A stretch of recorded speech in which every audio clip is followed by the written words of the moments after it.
A mí me gustaría, tal como si estuviera recordando mis viejos tiempos de periodista, elaborar una especie de encuesta puntual sobre un tema puntual.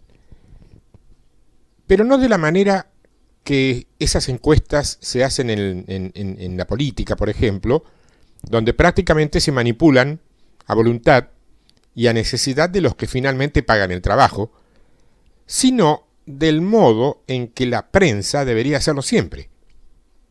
Claro, esto si no quiere quedar pegada a los poderes de turno.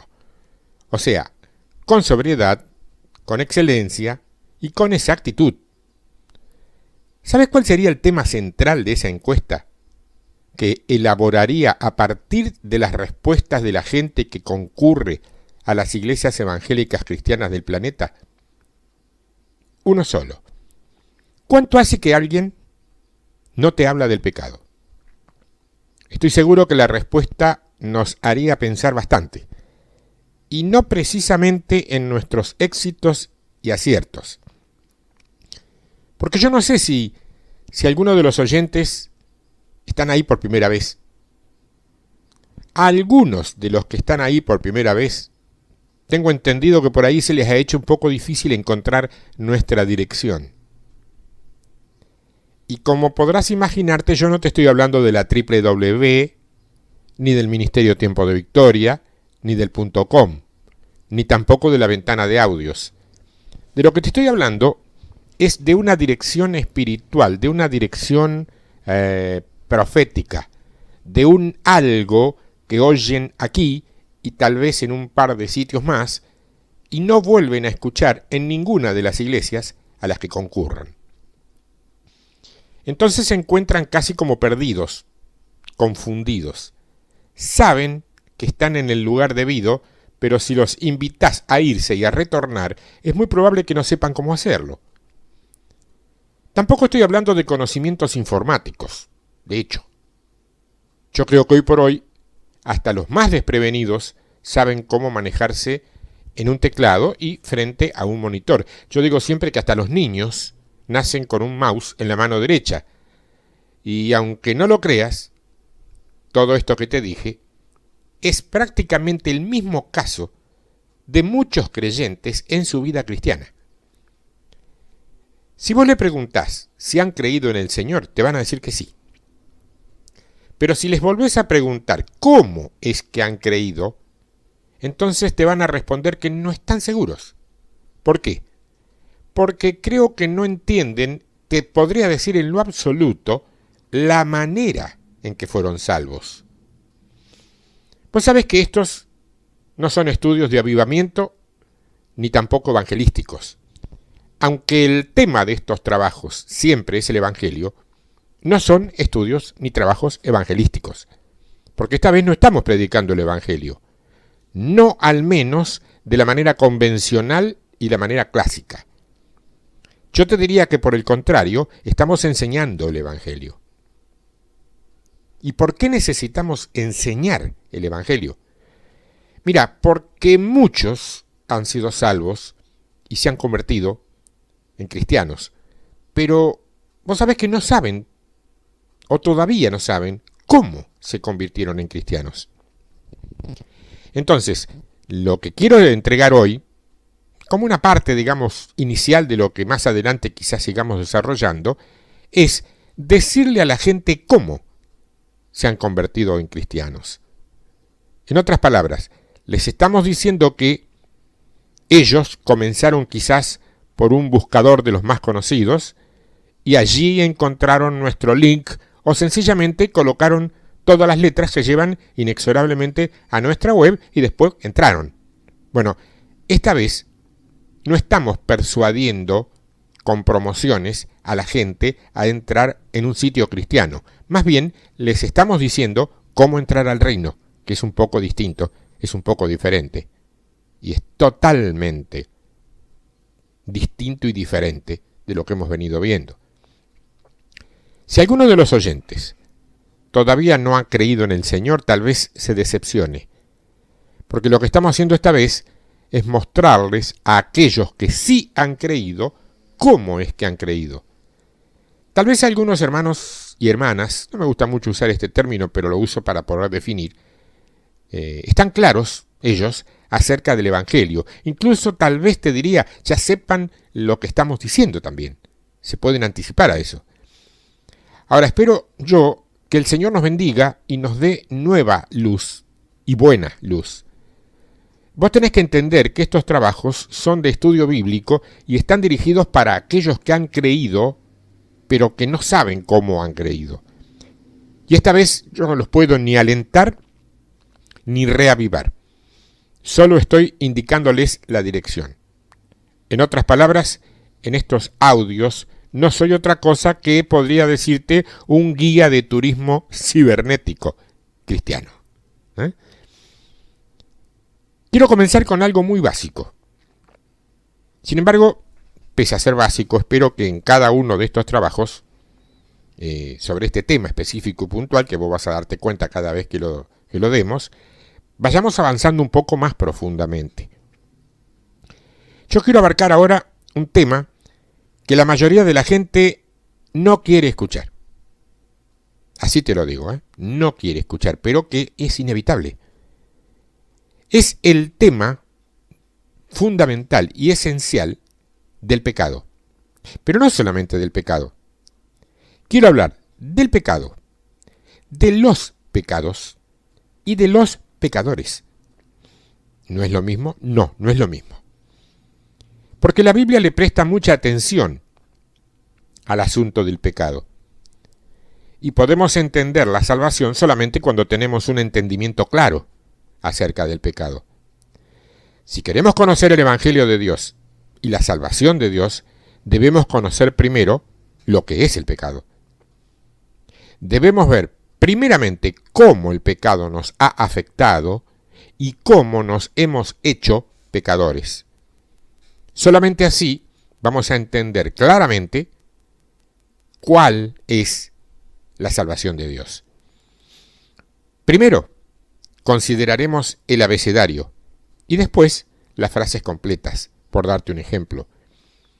Debemos ver qué es el pecado, qué son los pecados y quién es un pecador. Se puede ver, fácilmente la diferencia entre el pecado sin S y los pecados con S. ¿Por qué? Por lo que te termino de decir, el pecado está en singular y los pecados están en plural. Sin embargo, debemos distinguir entre el pecado y los pecados. Si vos no podés diferenciar a los dos, te va a ser imposible entender tu salvación. Si alguien no entiende la diferencia entre el pecado y los pecados, aunque sea salvo, probablemente su salvación no tenga claridad. Ahora bien, ¿qué es el pecado según la Biblia? ¿Qué son los pecados? Sería la otra pregunta. Déjame primero darte una pequeña y una breve definición. A ver si lo entendés bien, porque es básico que entiendas esto para poder entender lo que sigue. El pecado se refiere al poder que está dentro de nosotros que nos motiva a cometer actos pecaminosos. ¿Está? En contraste, los pecados se refieren específicamente a los actos pecaminosos individuales que cometemos exteriormente. Esto va a ser por momentos muy, te quiero decir, muy inquietante, porque puedo llegar a decir algo que de un primer momento quizá te tambalee un poco, pero vas a ver que luego vamos a cerrar el círculo y te va a cerrar conforme a lo que dice la palabra. Estas no son ocurrencias mías ni visiones mías. Esto es Biblia. Explicada a lo mejor sí, de una manera distinta a la que te han explicado hasta ahora. Pero tenés que tener en cuenta que yo no paso la Biblia por ninguna zaranda o tamiz o barniz denominacional doctrinal. Conozco doctrinas denominacionales porque de hecho estuve en una o dos. Pero no enseño Biblia denominacional. Enseño Biblia. El que quiere la toma, el que tiene oídos oye, y el que no la deja y sigue como está. Yo no obligo a nadie a venir a mi página, no obligo a nadie a escuchar esto y no obligo a nadie a aceptarlo y a creerlo. Hago la parte que Dios me mandó a hacer. El resto es de cada uno de ustedes. Pregunto, ¿qué es el pecado? No me gusta usar términos un poco trillados como pecado original o raíz de pecado o fuente de pecado. ¿Sabes por qué no me gusta? Porque estos términos fueron creados por teólogos. Y para nosotros son innecesarios. Yo tengo mucho respeto por los teólogos. De hecho, he aprendido mucho de muchos de ellos. Pero nosotros estudiamos la Biblia por revelación del Espíritu Santo, no por disposición de teólogos. Eso tiene que quedarte claro, ¿eh? Seremos más simples y consideraremos este asunto según una experiencia. Una experiencia práctica.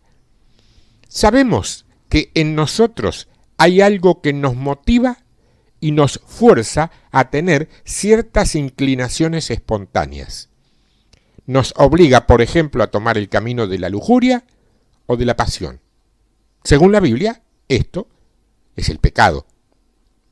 Lo dice Pablo en la carta a los Romanos, capítulo 7. Déjala abierta tu Biblia en Romanos porque hay mucho allí, ¿eh?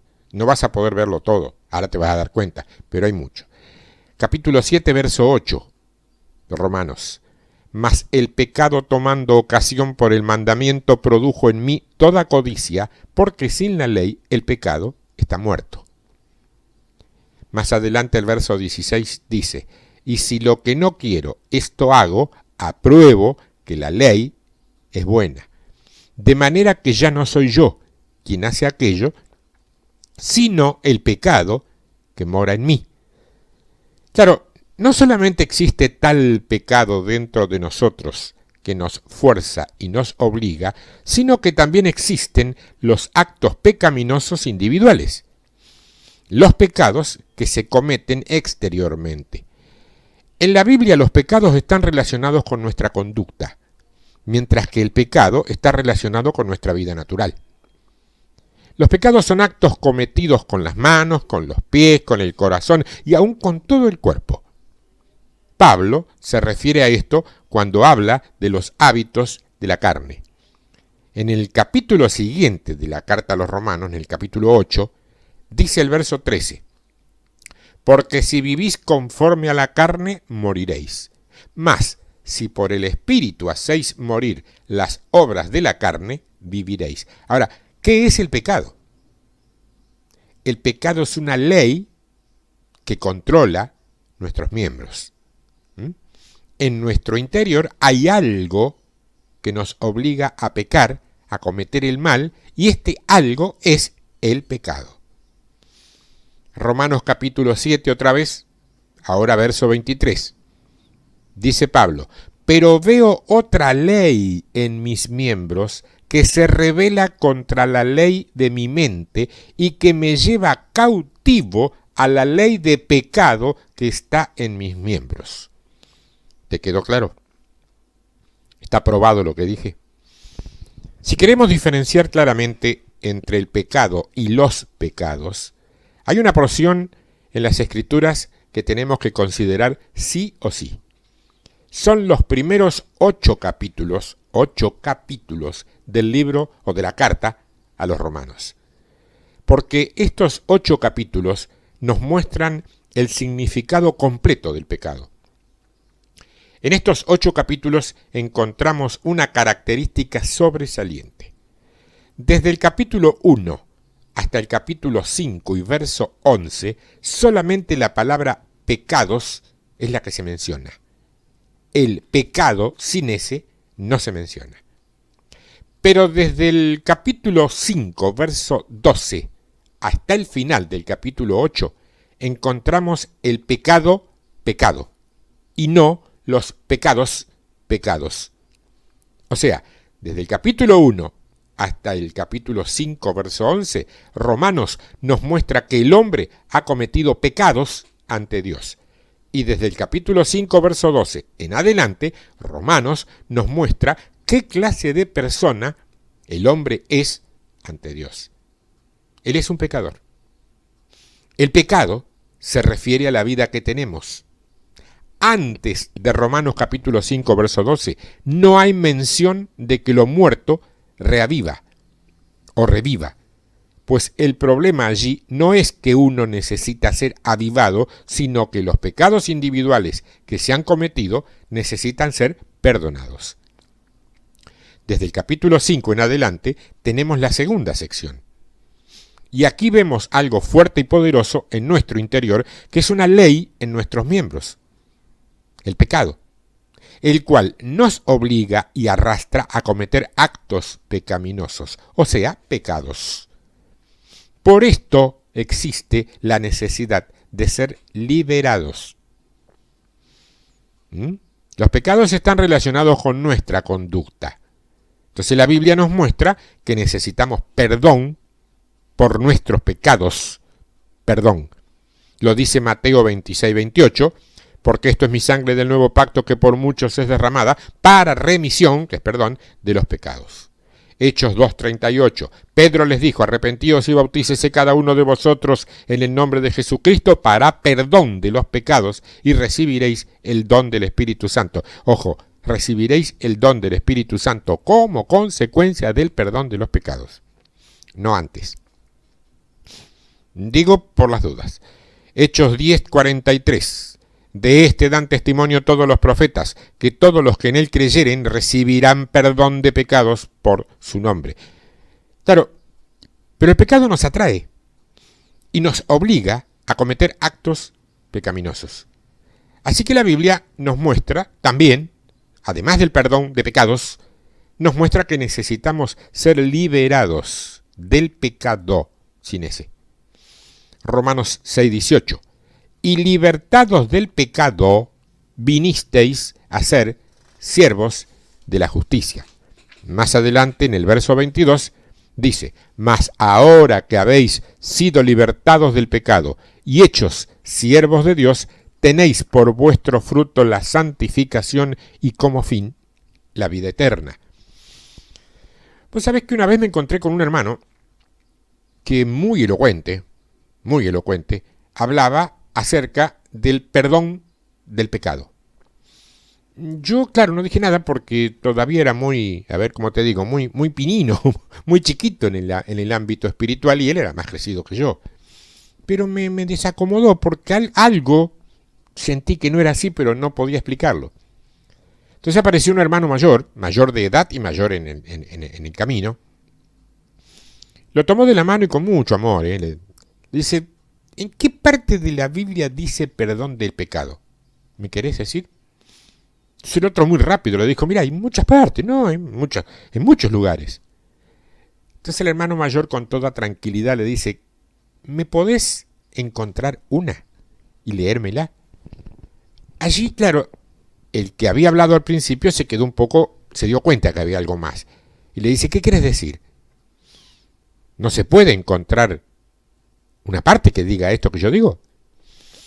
El hermano veterano le dijo, mira, mucho me temo que me parece que perdón de pecado no, Más bien la Biblia, para mí, dice, búscalo, habla siempre del perdón de los pecados. Los pecados son perdonados, no el pecado. Vos sabés que el hermano joven no terminó de creer lo que le dijo el mayor, Así que agarró, fue a su casa y empezó a buscar en su Biblia. Concordancia, bueno, si hubiese sido hoy, con internet a mano era mucho más fácil, pero bueno, le llevó su tiempo. Finalmente, tuvo que reconocer y dijo, mira, sí, vos sabés que es muy extraño, pero cada vez que se usa esta frase, el pecado, hay una S agregada. ¿Ah, sí? Sí, tiene una S al final. Yo creo que todos ustedes que hoy toman contacto con esto pueden ver que los pecados son perdonados, no el pecado. ¿Por qué? Porque los pecados son exteriores, por eso deben ser perdonados. Pero hay algo más en nosotros, algo fuerte y poderoso que nos obliga a cometer pecados. Y de esto no necesitamos perdón, de esto necesitamos ser liberados. Claro, lo que pasa es que hay congregaciones enteras que no creen en la liberación. Bueno, yo no puedo obligar a alguien a creer lo que a mí se me ocurre que tienen que creer. El Espíritu Santo abre los ojos de los que buscan la verdad o no los abre porque buscan cualquier otra cosa. ¿Te acordás el texto que dice que a los que no buscan, a los que no aman la verdad, un espíritu de engaño se apropia de ellos? Bueno, pasa por ahí, ¿eh?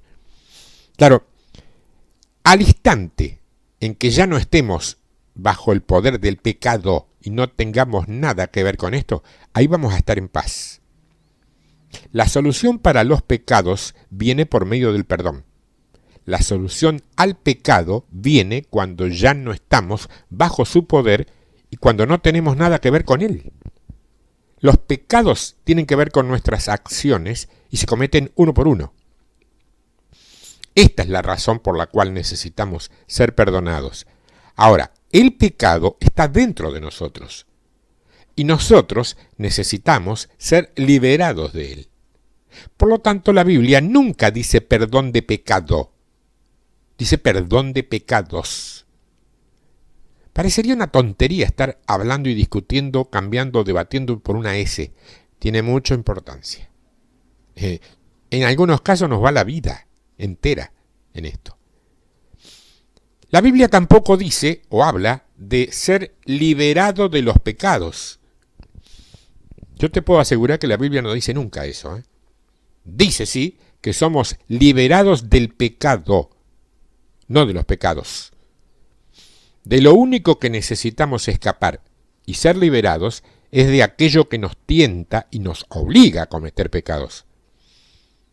Esta distinción está muy clara en la Biblia.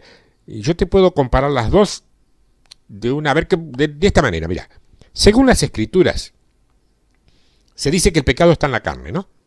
Mientras que los pecados están en nuestra conducta. El pecado es un principio que nosotros tenemos activo en nuestro interior. Es un principio de la vida que tenemos. En cambio, los pecados son actos cometidos por nosotros. Son actos en nuestro diario vivir. O sea que el pecado es una ley en nuestros miembros y los pecados son transgresiones que cometemos. Son actividades y hechos reales. El pecado es lo que somos.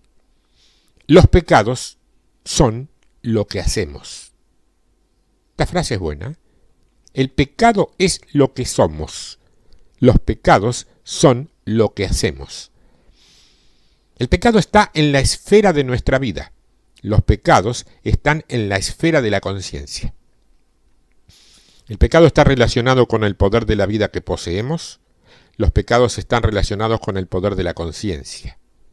Una persona es gobernada por el pecado en su vida natural, pero está condenada en su conciencia por los pecados cometidos exteriormente. El pecado es considerado como una sola entidad. Los pecados son considerados caso por caso. El pecado está dentro del hombre, los pecados están ante Dios. Del pecado, reitero, debemos ser liberados. De los pecados, repito, debemos ser perdonados. El pecado está relacionado con la santificación. Los pecados están relacionados con la justificación. En cuanto al pecado, uno tiene que vencer. Pero en cuanto a los pecados, uno debe tener paz en el corazón. El pecado está en la naturaleza del hombre. Los pecados están en la conducta del hombre. Figurativamente hablando, el pecado es como un árbol. Y los pecados serían como los frutos de ese árbol. Podemos dejar claro este asunto con una simple ilustración. Al predicar el Evangelio, a menudo comparamos al pecador con un deudor, ¿no es cierto? Muchos hemos dado ese ejemplo. Y todos nos damos cuenta que ser un deudor no es algo lindo, placentero, bonito. Pero tenemos que recordar que hay una gran diferencia entre el hombre que tiene deudas y el que tiene la disposición de incurrir en deudas de manera permanente. Son dos cosas distintas. Una persona que pide prestado es una cosa. Y una persona que pide prestado una y otra vez, es distinto porque no le importa estar usando el dinero de otra persona. La Biblia dice que los cristianos no deberían ser deudores. Lo dice Romanos 13:8, que no deberían pedir prestado de otros. Dice, no debáis a nadie nada, sino el amaros unos a otros, porque el que ama al prójimo ha cumplido la ley, etcétera, etcétera. No debáis a nadie nada. ¿Qué quiere decir? ¿Que no podemos comprar con un crédito? No. No estamos hablando del que saca un crédito o pide una vez prestado para algo determinado. Estamos hablando del que vive pidiendo prestado. Porque una persona predispuesta a pedir prestado puede llegar a pedir 200 o 300 dólares a alguien hoy. Pero después va a pedir 2.000 o 3.000 mañana y va a ir subiendo hasta que alguien le ponga un límite o hasta que la bola de nieve lo tape y lo aplaste. Aunque él fuese incapaz de pagar sus deudas. Entonces van a ser sus parientes o sus amigos los que tengan que pagar en lugar de él. Sin embargo, aunque ocurra esto, después de algunos días va a empezar a pensar en pedir prestado nuevo. Esto muestra que pedir prestado es una cosa, pero tener una disposición a pedir prestado permanentemente es otra. Bueno, los pecados que la Biblia describe son como las deudas exteriores, mientras que el pecado es como el hábito y la disposición interior. O sea, es como la mente inclinada a pedir prestado fácilmente. Una persona con esa mentalidad no se va a detener de pedir prestado solamente porque alguien haya pagado su deuda. Por el contrario, puede llegar a pedir más porque hay otros que pagan sus deudas. Entonces, por esta razón, Dios trata no solamente con el registro de pecados, sino también con la inclinación al pecado. Podemos ver que es importante tratar con los pecados e igualmente importante es tratar con el pecado. Solamente cuando vemos los dos aspectos es cuando nuestro entendimiento acerca de la salvación está completo. Entonces necesitamos preguntar, ¿quién es un pecador? Yo sé que algunos de los oyentes probablemente han sido creyentes por más de 20 años. Algunos incluso pueden haber servido al Señor por más de 15 años. Mi pregunta puede ser considerada como básica en la Biblia. ¿Quién es un pecador? Yo creo que muchos contestarían que un pecador es alguien que peca. Claro, sí. Si vos mirás en un diccionario, aunque sea bueno, mucho me temo que la definición de pecador se va a limitar a eso, a alguien que peca. Pero cuando vos lees la Biblia, vas a tener que rechazar la definición del diccionario. Porque no es que el que comete pecados es un pecador. El concepto no es que el que comete pecados es un pecador. El concepto es que el pecador es uno que comete pecados. Sonó igual, no es lo mismo. Cuando lo escuches 2 o 3 veces, cuando lo leas incluso, te vas a dar cuenta que no es lo mismo. Ahora, ¿qué significa esto? Muchos de nosotros hemos leído el libro, la carta de Romanos, y he escuchado a muchos decir que Pablo, al probar que todos en el mundo son pecadores, menciona en el capítulo 3 que todos han pecado y están destituidos de la gloria de Dios. Dice que Dios busca a los justos y no encuentra ninguno, después busca a los que entienden y lo buscan y no encuentra ninguno. Dice que todos han mentido y se han apartado, etcétera, etcétera. Entonces parece que Pablo está diciendo que todos en el mundo son pecadores. Cuidado, no seas tan apresurado a decir esto. Pregunto, ¿menciona Romanos 3 al pecador? Si alguien puede encontrar la palabra pecador en Romanos capítulo 3, yo se lo agradecería. ¿Dónde se menciona al pecador en este capítulo? Por favor, observa que nunca se menciona al pecador aquí. Algunos han dicho que por causa de que Romanos 3 dice que el hombre peca, eso prueba que el hombre es un pecador. Pero Romanos 3 no menciona al pecador. Romanos 5 habla del pecador. Por lo tanto, tenemos que marcar la diferencia. Romanos 3 trata del problema de los pecados y Romanos 5 trata del problema del pecador. Lo único que Romanos 3 nos dice es que todos han pecado. Solamente Romanos 5 nos dice quiénes son los pecadores. Atención con esto. Todo aquel que nació de Adán es un pecador. Lo repito, todo aquel que nació de Adán es un pecador. Esto es lo que Romanos capítulo 5, verso 19 nos dice. Porque así como por la desobediencia de un hombre los muchos fueron constituidos pecadores, así también por la obediencia de uno los muchos serán constituidos justos. Estás empezando a ver la luz, ¿verdad? Todos somos pecadores por constitución.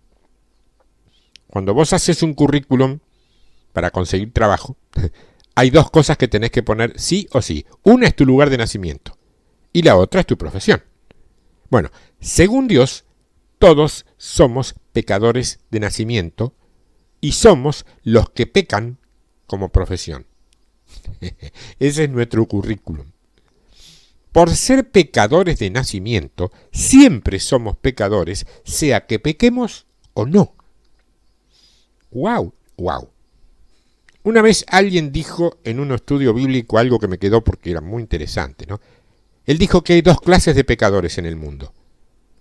Los nominó así. Están los pecadores pecaminosos y los pecadores morales. ¿Y cómo se come eso? Mira, no importa si vos sos un pecador pecaminoso o un pecador moral. El asunto es que seguís siendo un pecador.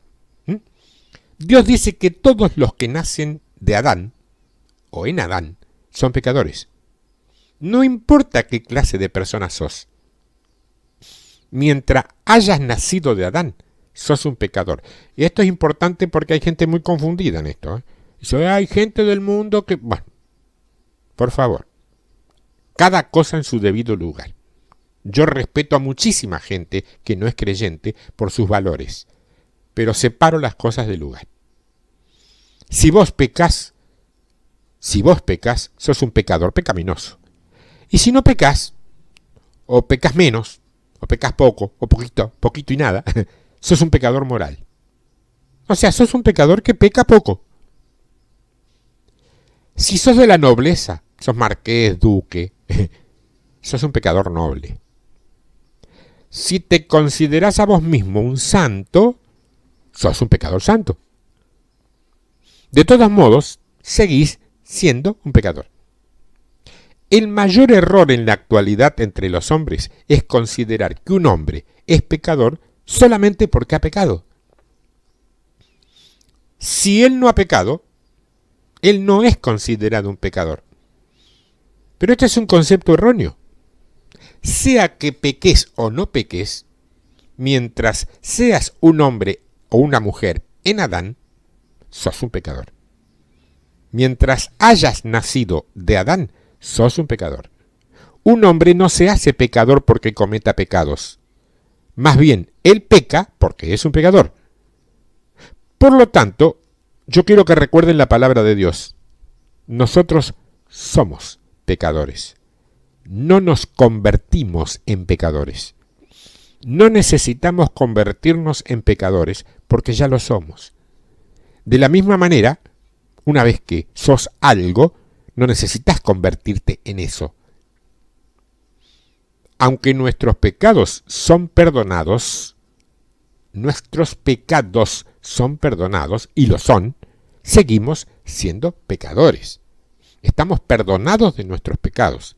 Y por eso podemos acceder y recibimos el don del Espíritu Santo, todo lo que está escrito, pero seguimos siendo pecadores de esencia. Podemos llamarnos los pecadores perdonados. Pero muchos creen que ya no son pecadores. Ellos piensan que si decimos que aún somos pecadores, significa que no conocemos bien el Evangelio y que estamos despreciando o ignorando el poder del perdón de Dios. Estamos hablando de dos cosas distintas. Pablo no dijo que sus pecados no fueron perdonados. Él dijo que era un pecador. Le dice a Timoteo, primera de Timoteo, capítulo 1, verso 15, palabra fiel y digna de ser recibida por todos. Dice Pablito, que Cristo Jesús vino al mundo para salvar a los pecadores, de los cuales yo, Pablo, soy el primero. Soy. No fui, soy. ¿Ves la diferencia? Si le preguntaras a Pablo si sus pecados fueron perdonados, yo creo que él no podría ser tan humilde o falsamente humilde como para decir que no. Pero Pablo humildemente, aquí sí, decía que él era un pecador. Él no podía negar la obra de Dios en él, pero tampoco podía negar su posición en Adán. Aunque hemos recibido nueva gracia en Cristo, Dios no ha quitado totalmente el problema del pecado. Aún somos pecadores. El problema del pecado no va a estar totalmente resuelto, sino hasta que aparezcan el nuevo cielo y la nueva tierra. Sin embargo, esto no significa que no hemos recibido una salvación completa. Por favor, no me vayas a entender mal porque se arma un lío bárbaro. No. Lo que tenemos que ver con claridad y correctamente es que todo el mundo es pecador. Sea que hayas pecado o no, mientras sos un hombre, sos un pecador. Claro, cuando algunos escuchan el Evangelio, ellos pasan todo el tiempo razonando acerca de qué tantos o cuán pocos pecados han cometido. Se centralizan en eso. Pero ante Dios, solamente hay una cuestión. Vos, me acordé ahora, lo estoy por decir, del título de un trabajo que tengo por ahí. No sé si está en audio y está en lectura también. La pregunta es, ¿vos estás en Cristo o en Adán? Te dejé este silencio para que lo recapacites y lo examines. Es clave, ¿Estás en Cristo o en Adán? Todos los que están en Adán son pecadores. Y mientras vos seas un pecador, no hay más nada que decir. Vas a ser tentado, vas a tropezar. Aunque hagas esfuerzos humanos, esto no es por esfuerzo humano. Esto es divino. Ahora, claro, ¿por qué entonces Pablo habla en la carta a los Romanos, desde el capítulo 1 hasta el 3, acerca de todos los pecados que el hombre comete? Mira, estos pocos capítulos nos muestran que los pecadores pecan. Los primeros 3 capítulos de Romanos prueban que un pecador es conocido por los pecados que comete. Pero Romanos 5 nos dice qué clase de persona es un pecador en realidad. Los primeros 3 capítulos de Romanos demuestran que somos pecadores. Estos capítulos nos dan, la evidencia nos dan. Al mostrarnos que hemos pecado en tales formas, estos capítulos nos prueban que somos pecadores. El capítulo 5 dice que somos pecadores, pero los 3 primeros capítulos prueban que somos pecadores. Prueban. Déjame contarte una historia. Dice que érase en una ocasión unos ladrones y secuestradores que anteriormente habían sido cristianos nominales. Esos que porque van a un determinado templo creen que ya son cristianos. Esos son nominales. Y aunque eran ladrones y secuestradores, sus conciencias aún funcionaban. Hasta cierto punto, ¿no? Claro, pero eso les alcanzaba para que si descubrían que habían secuestrado, por ejemplo, a un pastor o a un predicador, inmediatamente lo liberaban sin pedir rescate. Esta era la forma que ellos tenían de quedar en paz con su conciencia. Entonces, cuando alguno era secuestrado, ellos hacían eso. ¿Qué empezó a hacer la gente cuando se anotició de eso? La gente del lugar. Cada vez que alguien era secuestrado no tenía mejor idea de decir que era un pastor, o que era predicador de tal o cual denominación, para que lo dejaran libre. Claro, esa fue una estratagema de la gente, que a su vez llevó a una contraestratagema de los ladrones, o de los secuestradores. ¿Qué empezaron a hacer ellos? Después de cierto tiempo encontraron la manera. Cada vez que alguno de los que secuestraban les decía que era un pastor o un predicador, los secuestradores, como conocían algo de la cosa, le pedían que dijera, por ejemplo, los 10 mandamientos de memoria, o la oración del Señor, el Padre Nuestro, o las bienaventuranzas. Los que las pudieran recitar de memoria podrían ser pastores. Entonces los dejaban ir. Los que no lograban decir nada de eso, evidentemente no lo eran, y estos tenían que pagar el rescate. Yo escuché esta historia no hace tanto tiempo y pensé que era bastante interesante porque si vos eras pastor, lo tenías que probar. Los secuestradores exigían de sus secuestrados que probaran que eran religiosos. Bueno, de la misma manera, Dios nos quiere demostrar que somos pecadores. Sin esa evidencia, podemos llegar a olvidarnos de nuestro verdadero yo. Por eso es que Romanos del 1 al 3 enumera todos esos pecados, para mostrarnos que somos pecadores. Porque después de tantos hechos presentados allí, se comprueba que somos pecadores. Por lo tanto, uno nunca debería pensar que los muchos pecados nos convierten en pecadores. Hace mucho que somos pecadores. No nos convertimos en pecadores después de cometer pecados. Entonces, tenemos que establecer esto con mucha claridad.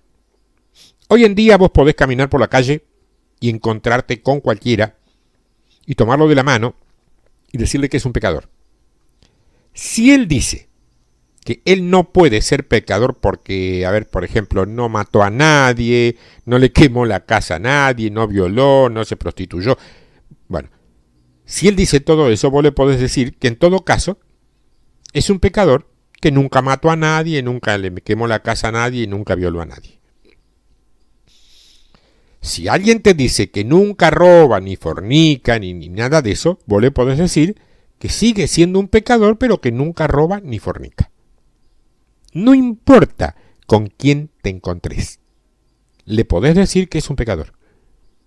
En todo el Nuevo Testamento, solamente Romanos 5, verso 19, nos dice quién es un pecador. Las demás partes del Nuevo Testamento nos dicen lo que hace el pecador. Pero solamente aquí nos dice quién es el pecador. Un pecador puede hacer millones de cosas, pero esto no lo constituye en pecador. Mientras haya nacido de Adán, es un pecador. Hemos visto el asunto del pecado, de los pecados y el pecador. Hemos visto también que somos pecadores de nacimiento y que nuestro andar es conforme a nuestro nacimiento. Por causa de ser pecadores, nuestra conducta corresponde a nuestro título de pecador. Hay muchos caballeros, entre comillas, en este mundo que cubren sus pecados y rehúsan admitir que son pecadores. Pero esto no significa que no son pecadores. Lo que significa solamente es que se han disfrazado como personas sin pecado. Somos pecadores de nacimiento y nuestra profesión y andar es cometer pecados. Permítanme repetir que no nos hemos convertido en pecadores porque hayamos pecado. Permítame repetir que es por ser pecadores que pecamos. El hecho de que seamos pecadores es lo que nos hace pecar. Aquellos que pecan demuestran que son pecadores. Yo creo que hay que apuntar allí y no tan superficial como venimos haciéndolo hasta ahora. Yo soy argentino, vos lo sabés. Y los argentinos se supone que hablamos el idioma español. Eso dicen. O eso decimos nosotros. Pero si vos nos escuchás, vos que no sos argentino, seguramente vas a pensar que hablamos un español muy particular. y bastante diferente al español clásico y tradicional. Es muy cierto como que hablamos argentino, no necesariamente español. Por supuesto, la gente de Argentina va a hablar ese raro idioma que se llama español y se va a entender entre ellos. Pero no podemos decir que todo aquel que habla el idioma argentino es de Argentina. ¿Por qué? Porque hay mucha gente que ha venido a vivir aquí y se ha esforzado por aprender nuestro idioma a nuestra manera, pero no son de Argentina. Tenemos muchísimos inmigrantes que hablan muy bien y ni te das cuenta que no son de Argentina, pero no son de Argentina, hablan bien. También puede ocurrir que algunos de Argentina quieran aprender el idioma de una manera más sana, más pura. Quieren hablar un español básico más fluido. Entonces ahí no podemos decir que si no hablan el argentino común no son de Argentina. ¿Me vas entendiendo? Sí lo son, pero no hablan el argentino, hablan el español que corresponde. Por lo tanto, hay algunos de Argentina que no hablan el idioma de Argentina. Generalmente hablando, todos los de Argentina hablamos nuestro raro idioma y vos tenés la prueba escuchándome ahora. Es natural que hablemos este idioma, nacimos aquí, somos de aquí.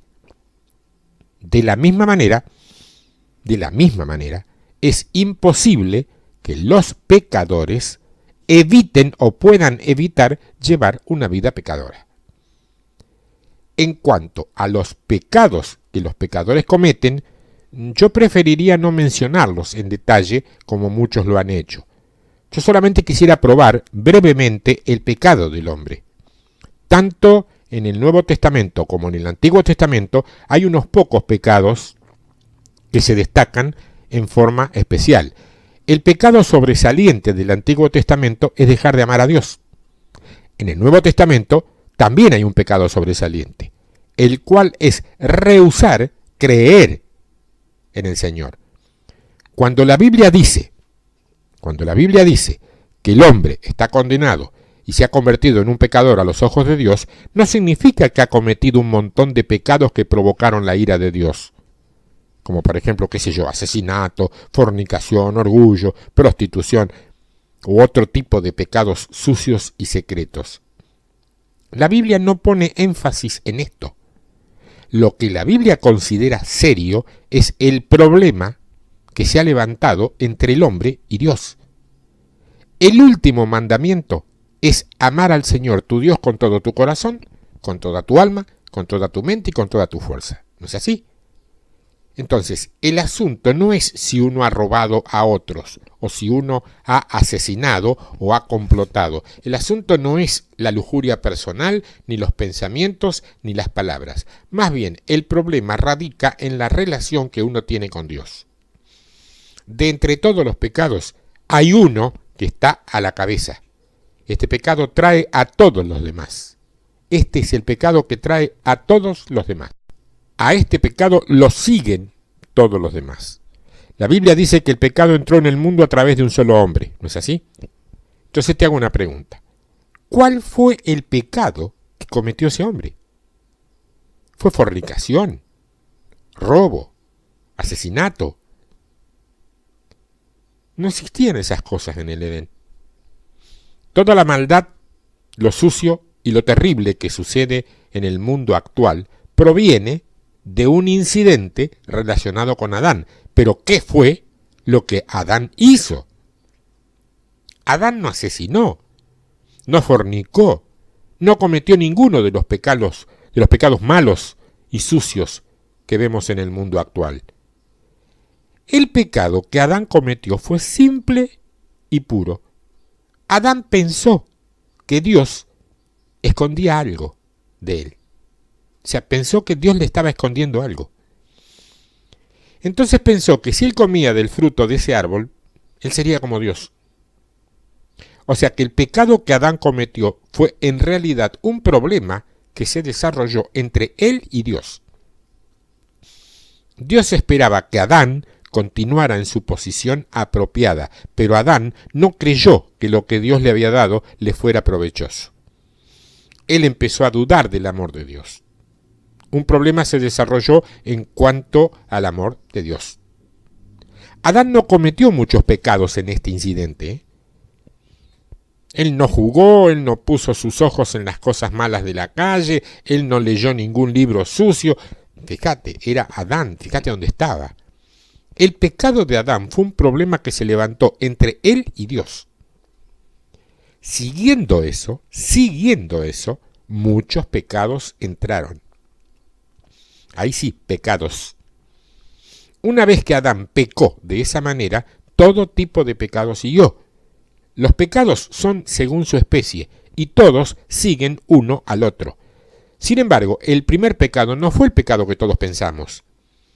El primer pecado fue el único pecado del Antiguo Testamento, el pecado de no amar a Dios. Después de que un problema se desarrolló entre el hombre y Dios, empezaron a desarrollarse los problemas entre los hombres. Pues fíjate, en el huerto de Edén, un problema se desarrolló con el hombre. Después, fuera del huerto de Edén, el hijo mayor asesinó al hijo menor y después todo tipo de pecado le siguió. Entonces, vemos que los pecados no comenzaron de una manera seria y sucia, como tal vez lo imaginamos antes. La Biblia nos muestra que los pecados empezaron con algo muy sencillo. Pero en realidad el primer pecado fue el más serio. Un problema entre el hombre y Dios. Cuando leemos el Nuevo Testamento, vemos que el Señor Jesús dice muchas veces que aquel que cree tiene vida eterna. Lo dicen en el Evangelio de Juan, capítulo 3, verso 15, para que todo aquel que en él cree no se pierda, mas tenga vida eterna. Porque de tal manera amó Dios al mundo que ha dado a su Hijo unigénito, para que todo aquel que en él cree no se pierda, mas tenga vida eterna. Verso 36, el que cree en el Hijo tiene vida eterna, el que rehúsa creer en el Hijo no verá la vida, sino que la ira de Dios está sobre él. Juan 5, 24.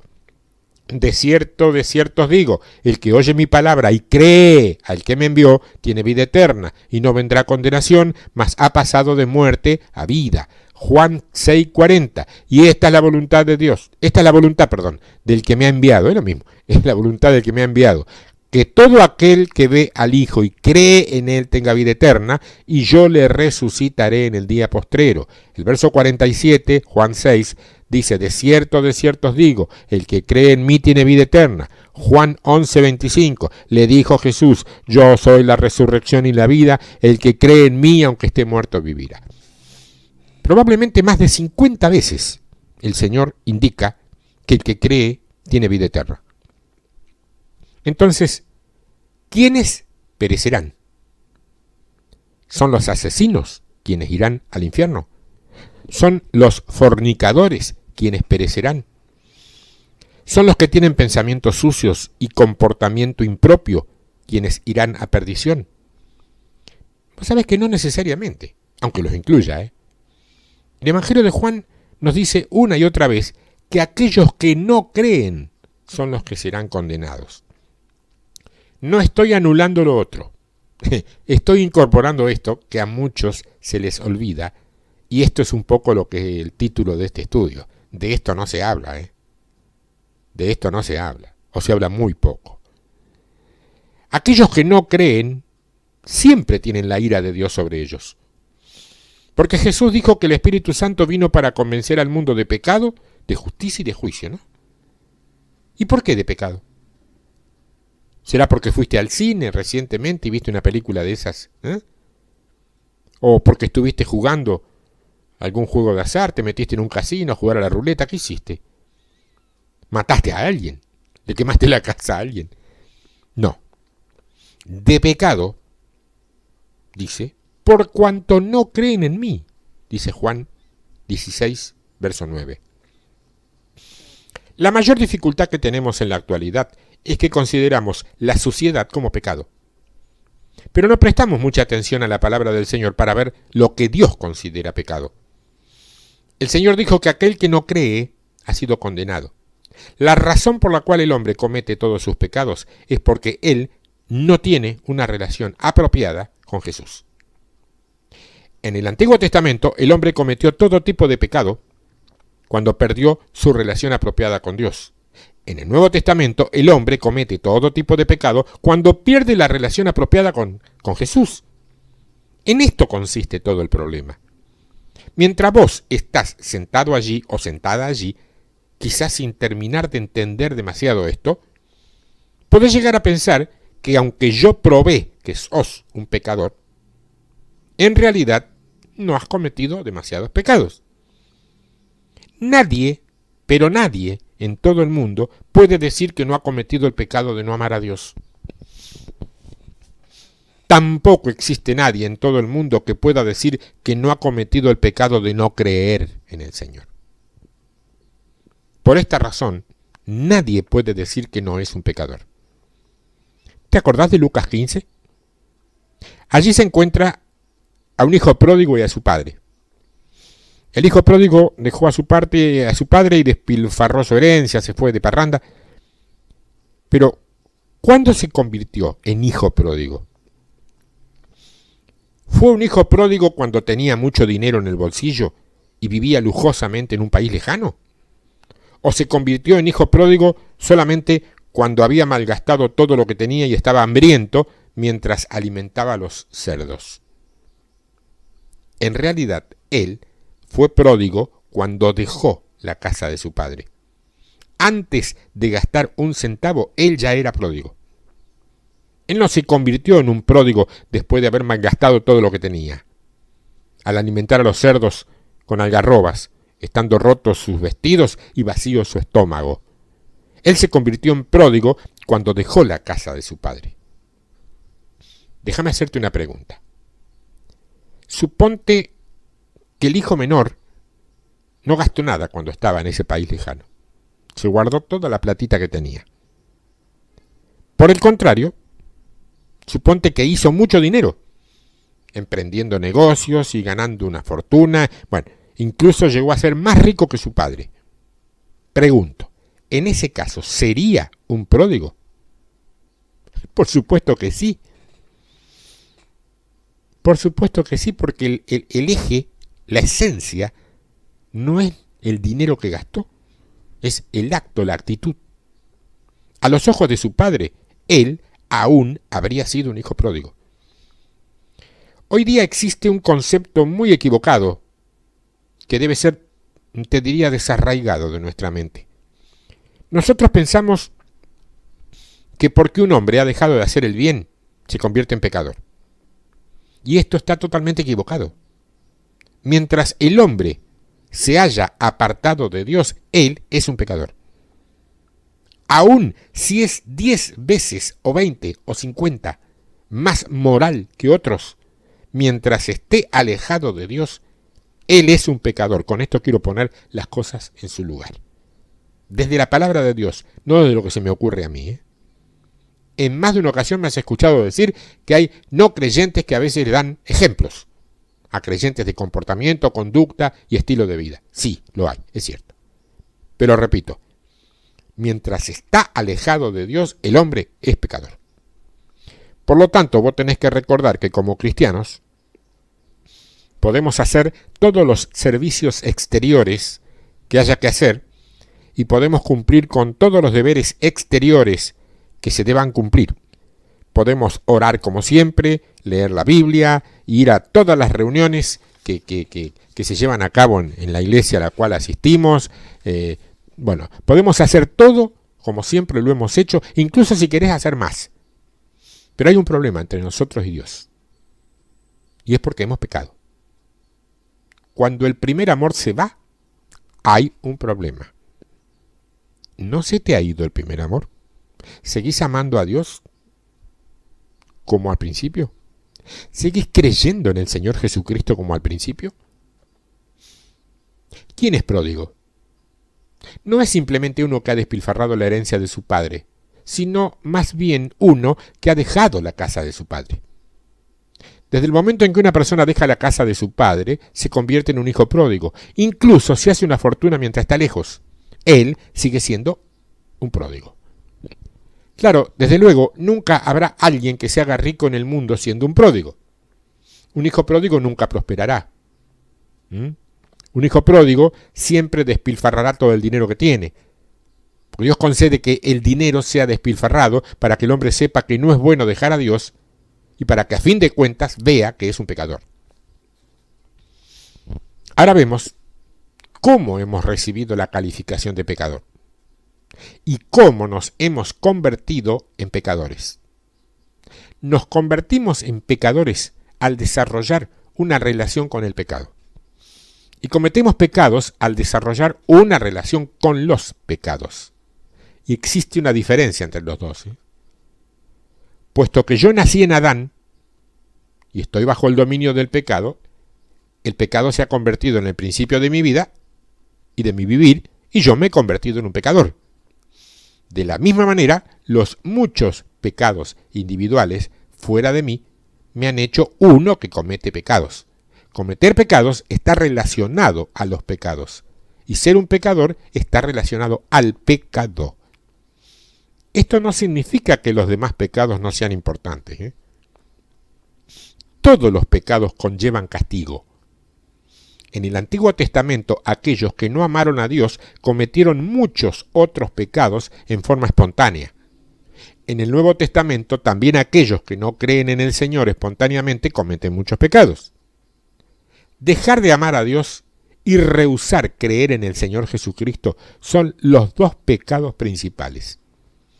Y de estos proceden muchos otros pecados, tales como los hechos injustos, maldades, expresiones de avaricia, perversidad, celos, asesinatos, disensiones, engaño, odio, calumnia, murmuración, blasfemia, insolencia, orgullo, arrogancia, falsas acusaciones, desobediencia a los padres, infidelidad, falta de afecto, misericordia, autoestima, o sea, falta de afecto y misericordia, quise decir, ¿no?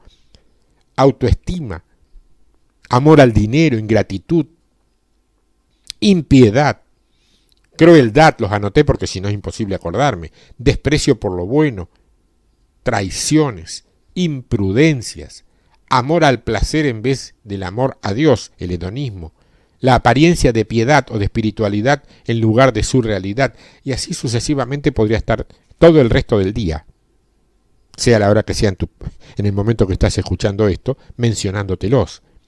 Pero ninguno de estos es el pecado más serio que el hombre haya podido o haya jamás cometido, aunque sean pecados ante Dios, de hecho, ¿no? Lamentablemente el hombre no se da cuenta que estos pecados son producidos por un pecado principal. Tanto los pecadores en el mundo como los creyentes en la iglesia intentan solamente tratar con estos pecados, y parece que la eliminación de todos estos pecados nos liberaría totalmente del problema del pecado. Pero el hombre no se ha dado cuenta de que estos pecados ocupan solamente un lugar secundario en la Biblia, aunque parezca imposible. ¿Qué tal si alguien recibió suficiente gracia como para tratar con todos los otros pecados? Si éste hubiera sido una persona del tiempo del Antiguo Testamento, él se habría dado cuenta de que aún existía el pecado de no amar a Dios. Aunque nunca más tendría los otros pecados, su conciencia lo seguiría molestando. Si fuera una persona del tiempo del Nuevo Testamento, él se habría dado cuenta de que aún existe el pecado de no creer en el Señor. Y no estoy hablando de la gente que está fuera de los templos. De hecho, aunque ya no habría sido condenado por los otros pecados, la parte más profunda de su corazón aún no se sentiría satisfecha porque el Espíritu de Dios lo convencería de su pecado de incredulidad. El hombre perece por causa de su incredulidad. La incredulidad hace que el castigo de todos los otros pecados recaiga sobre el incrédulo. La razón inmediata por la perdición del hombre es sus muchos pecados. La razón final es el pecado de incredulidad del hombre.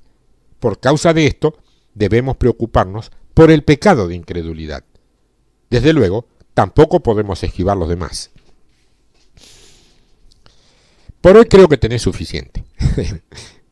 Yo te voy a avisar cada vez que toque este tema, porque lo voy a hacer de una forma, digamos, individual, no haciendo un estudio largo, profundo, porque la experiencia nos dice que los estudios largos medio como que se llegan a dispersar por ahí, y o sea, tengo que contar con la garantía de tu audiencia con atención para que puedas entenderlo.